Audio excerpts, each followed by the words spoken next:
Вопрос о том, что ждет Армению с политикой Трампа, часто звучит с упрощением. Мол, если он сольет Украину, то и Армения окажется за бортом.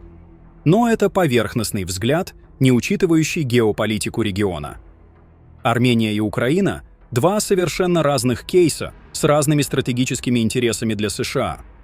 Украина – это фронт прямого противостояния с Россией в Европе. Там идет война, где помощь США – это оружие, разведка, санкции. Армения же – это точка влияния в Закавказье, регионе, где сходятся интересы России, Турции, Ирана и Запада. Для США контроль ситуации на Южном Кавказе – это вопрос не только политики, но и безопасности энергетических коридоров и сдерживания влияния авторитарных режимов. Поэтому даже если Трамп изменит подход к Украине, он не ослабит внимание к Армении. В целом меня удивляет, что люди еще верят в смену выбора курса такой страны, как США. Байден, Трамп и любой другой президент США идет по направленному курсу системы государства, а не по тому, как он захочет. Запомните это. И не стоит забывать. Недавно США и Армения подписали Хартию стратегического партнерства. Это не пустая декларация, а четкий сигнал, в котором Вашингтон видит в Ереване опору в регионе.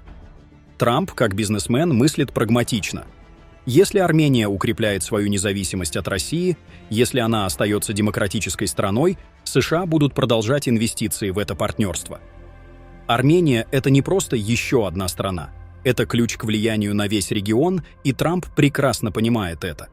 Так что разговоры о том, что с приходом Трампа Армения окажется без поддержки, это скорее страхи, чем реальность. Стратегическая важность Армении для США не зависит от фамилии президента в Белом доме. Кстати, помню, как ВАТА насмешливо комментировала встречу Пашиняна с Джеймсом Венсом, утверждая, что это ничего не значит. Мол, очередная пустая формальность. А сейчас этот политик – один из ведущих голосов Республиканской партии США, человек, чьи заявления цитируются мировыми медиа наравне с Трампом. Ирония в том, что именно такие ничего не значащие контакты формируют реальную политическую поддержку и укрепляют позиции Армении на международной арене. Пока кто-то смеется, другие работают и выстраивают стратегическое партнерство. К Пашиняну можно по-разному относиться, но он официальное лицо Армении и армян. Хотите вы этого или нет?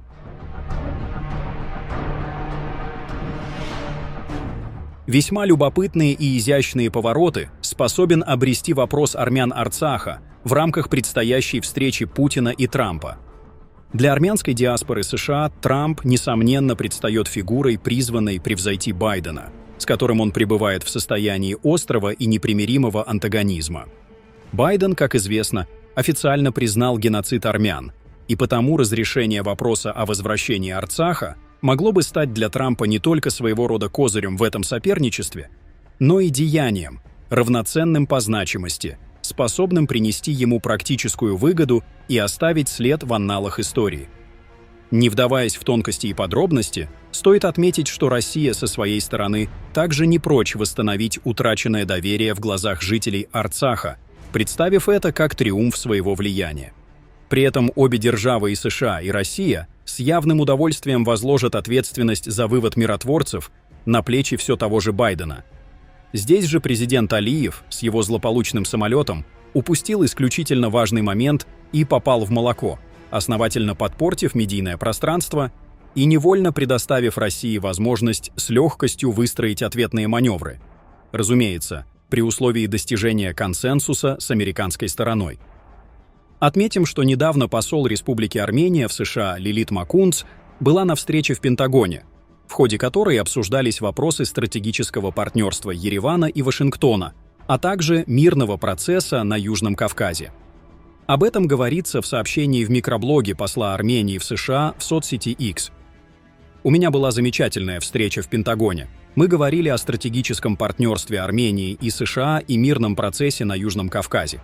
Армения ценит сотрудничество с Министерством обороны США и рассчитывает на продолжение нашего партнерства, написала Лилит Макунц.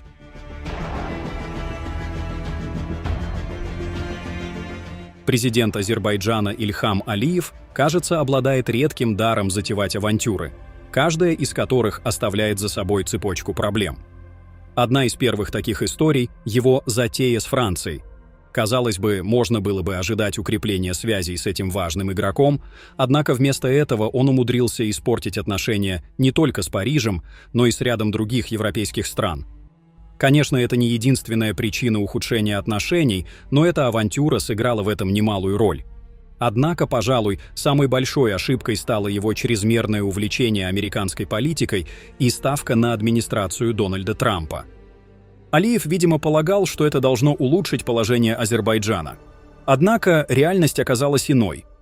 Изменение политического курса США и сближение с Россией застали его врасплох, а он уже испортил свои отношения с Россией. В итоге Трамп сближается с Путиным, но ведь Алиев требовал от Путина извинений, чтобы на это обратил внимание Трамп. Отступить теперь трудно, ведь народ немедленно отреагирует на такое пораженческое поведение Алиева. Не менее важный момент – закрытие офиса британского BBC в Баку. Это решение вполне можно назвать выстрелом себе в ногу. На первый взгляд оно может показаться незначительным, но в действительности это будет иметь серьезные последствия. Теперь есть Израиль. Однако даже эта опора может стать шаткой. Если США и Иран заключат какое-то соглашение, ценность Азербайджана для Израиля может существенно снизиться. И что тогда? Только Турция. История показывает, что большие страны редко прощают выскочек, и примеров этому масса.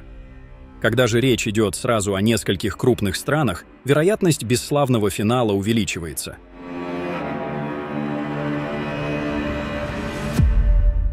Подобные пункты в мирном договоре не обсуждаются, сообщил вице-спикер парламента Армении, отвечая на заявление вице-председателя парламента Азербайджана, что два несогласованных пункта армяно-азербайджанского мирного соглашения касаются Зангезурского коридора и Конституции Армении. Это абсолютно не соответствует действительности. Как публично заявил премьер-министр Пашинян, два пока несогласованных пункта касаются размещения третьих сил на границе и жалоб, поданных друг против друга в международные судебные инстанции. Этот факт подтвердил также официальный Баку, заявил Рубин Рубинян. Ранее азербайджанское агентство «Тренд» со ссылкой на Зияфета Аскерова, вице-спикера Милли Меджлиса, сообщило, что из 17 пунктов мирного соглашения согласованы 15, а несогласованные пункты касаются открытия Зангезурского коридора и территориальных претензий, зафиксированных в Конституции Армении. Однако в конце прошлого года президент Азербайджана Ильхам Алиев сам заявлял, что стороны пока не согласовали пункты о воздержании от международных исков друг против друга и размещении третьих сил на границе.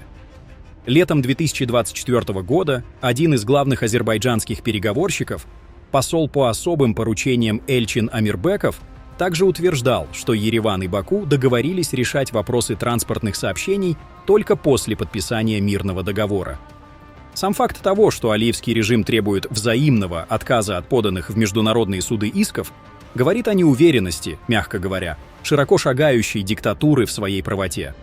Если тебе нет нужды опасаться обвинений в совершении военных преступлений и преступлений против человечности, если ты уверен в неопровержимости своих доводов и в профессионализме своих юристов, зачем ты требуешь отзыва исков? Явно ведь не ради установления прочного мира. Вывод очевиден. Неопровержимыми доказательствами располагает именно Армения. Поэтому Баку стремится путем шантажа и затягивания времени добиться отзыва Армении ее исков. При этом иски самого алиевского режима к Армении заведомо несостоятельны и несущественны, выглядят откровенно слабее. Если бы диктатор был уверен в своей победе в международных инстанциях, то не настаивал бы на отзыве исков. Пишите ваше мнение в комментариях и подписывайтесь на наш канал, чтобы не пропускали самые важные новости мира и нашего региона.